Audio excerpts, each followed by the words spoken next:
If you can leverage that network and raise that money, what is your primary message going to be for the general election?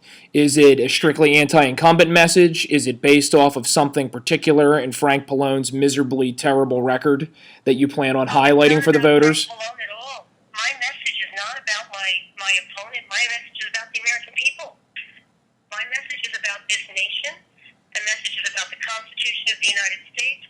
My message is about my neighbors and my constituents in District 6 who are struggling and the answers to the problems that are forcing that struggle to exist. We need to reduce taxes. We need to let employers create jobs.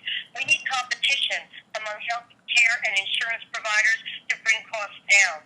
We need to remind United States citizens that they don't have to depend on the government, that this country was founded on independence, and that we all have the ability as independents to be Americans to take care of ourselves. And I believe that there are progressive policies that exist in Washington that are indoctrinating us against the very foundation on which this country was built. We need to get the ideology back in place. Now, I can slow down a little bit and talk to you about some practical actions I want to take. The first one I want to do is a 10% tax cut across the board. I would like to see income tax, capital gains, employer taxes, all cut 10%. That's not going to solve a problem. It's not even going to produce relief, but it's going to take the edge off, and it's going to set a tone for what we're going to do going forward. The second thing I would like to do is pull out that United States Constitution. It's not a living, breathing document. It's the foundation and the law that governs the way the federal government is permitted by the people to operate. So we need to look at the enumerated powers right away. We need to identify any department or agency with authority in Washington that is not performing a function that is an enumerated power, and it needs to be defunded immediately and then eliminated. That's going to reduce the cost of federal government right out of the gate. And then we need to take a good look at the debt, which we will not mortgage to our children and our grandchildren. We're going to pay that off ourselves, and we're going to do it reasonably. We're going to put in a payment that is reasonable. It gives us a timeline toward getting it paid off, and we're still going to be paying less than we're paying right now. And then we're going to go one step further. We're going to stimulate the economy by making it a free market economy. We're not going to impose a new independent authority in Wall Street like Frank Malone has just proposed. We don't need any more independent agencies with no accountability dictating to business or how to operate, or to the American citizens do business, taking away their freedom, taking away their choice. What we need is to pursue civil action and criminal action where there is basis for it in Wall Street. And I do believe that's the only way you're going to be able to hold Wall Street CEOs accountable. They will not allow themselves to be exposed to civil or criminal liability. To lose a license, they can create a partnership and continue doing the same business the same way. But if you threaten them with civil suit where their pocketbook is approached, if you threaten them with criminal action where they may actually be subject to some kind of a criminal sentence, suddenly they're going to have to behave and toe the line. And that's when you're going to see some ethics on Wall Street. I have to say this. We'll have to wait and see whether or not you get through this primary, but I have no doubt, money aside, that you'd be able to go toe to toe with Frank Pallone in a debate. But we haven't talked about my roots in District 6 either. For the more than 500 people that I have on email right now, it's growing every day. Frank Pallone's $4 million can't touch the grassroots network that I've assembled. And I didn't do it myself. They came looking for someone. And thank goodness they have faith in me. Now, you're taking time out of your schedule right now to do a blog interview. And I know you mentioned that the other day you had a fundraiser.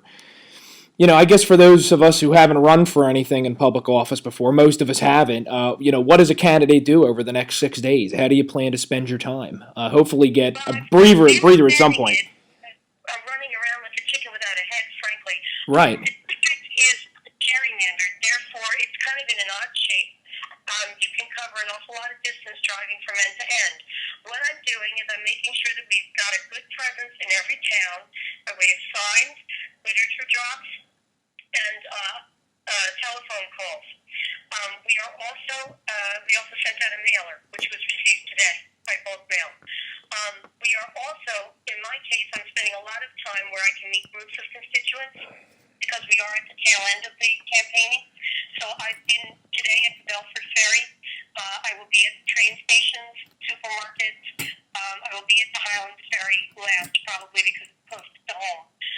But that's what we're doing. I spent Memorial Day weekend on the boardwalks, up and down the streets that are adjacent to the boardwalks. I really have a tremendous amount of positive reinforcement when I go out door to door, I have to say. No, there's no doubt about it. I mean, people are engaged in a way this year that we haven't seen in, I don't know, my short lifetime. It seems the old Reagan coalition is waking up, and it's definitely taking on new members. It's exciting. Um, Finally, I'll ask you. I mean, usually, Save Jersey does not endorse in primaries, but I know that you have a lot of fans out there in the new media world. And you're definitely, obviously a very compelling candidate with some great ideas. If anybody wants to get involved in your campaign that's listening to this interview right now, how can they go about doing that over the next 6 days and then maybe beyond through November? Well, I encourage anyone that's listening to this interview to get involved, regardless of the outcome on June 8th, because I'm part of a movement now, and there's no turning back. So regardless of the outcome on June 8th, the movement goes forward, and therefore so do I. And whatever skills I have will be lent to that movement. The best way to get is through the website. It's www.annalittleforcongress.com. If you're interested in communicating verbally, click on the volunteer button, send us an email, and write the information that you would like. If you just want to peruse the site, and after doing so, you'd like to make a contribution, there's a donate button, and you follow the prompts and fill out the forms that are there. You can make your payment online. If you want to mail in a check, there's an alternative. You can print out a PDF and then mail it in.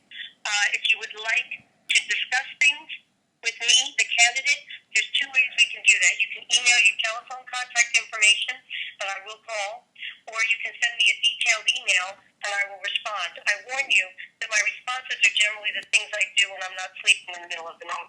So it's likely that you'll get that for your next morning. But on the telephone, we're pretty good about doing that in between stops on the trail. Yeah, you can always tell what blog posts I do at about midnight or 1 o'clock in the morning because it has more spelling errors than usual. So I can empathize with that. You have to save those things for last because you can do them at any time Right. of day, right? Exactly. But Mayor Little, again, I have to say thank you so much for taking time out of the final sprint here to answer a few questions for us to inform our Save Jerseyans. We wish you the best out there, win, lose, or draw. I think something you said a moment ago that really is true. I mean, you're definitely part of a movement that's something real in our party now. So I hope whether you're the candidate in CD6 after Tuesday or whether you're not, I definitely think that you're going to be a positive force, and I want you to keep in touch with us and let us know what you're up to. Thank you very much, and I thank you for the opportunity to do